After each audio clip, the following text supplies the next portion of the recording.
Siamo con il senatore Paolo Scarpa, oggi anche consigliere del comune di Portoguaro. Appena approvato lo statuto della città metropolitana, qual è secondo lei il ruolo che deve avere il portoguarese rispetto a questo nuovo ente? Ma diciamo che è stato un parto travagliato innanzitutto questa approvazione, ha avuto degli stop and go.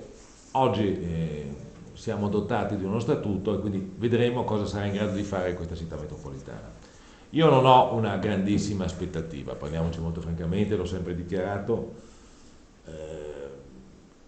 La mia idea è completamente diversa rispetto all'organizzazione istituzionale attuale. La mia idea è quella della macro regione.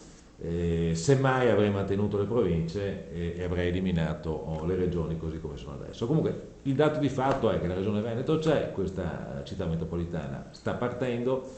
Ecco, Portoguaro finora non ha avuto, mi pare, quel tipo di considerazione che ci saremmo attesi da parte del sindaco Brugnaro, da parte di chi in questo momento è chiamato a governare la città metropolitana. E io mi auguro che, ma ne sono anche abbastanza convinto, che la sindaco o senatore sappia costruire ancora di più rispetto agli ultimi mesi una capacità di sintesi, di coesione con i comuni, gli 11 comuni di questa parte della Venezia orientale, di questa parte che è Veneto orientale ma nello stesso tempo è anche molto legata al Friuli occidentale, e possa quindi costruire un'identità da far poi da sostenere a livello veneziano. Ecco, ho l'impressione che ancora una volta, e questo non mi piace, i veneziani ci considerino un po' dei campagnoli, dei contadini, Dopo il ponte dei della contadini che libertà. per carità sono anche un contadino, sono un agricoltore, però ecco, loro hanno una visione un po' così,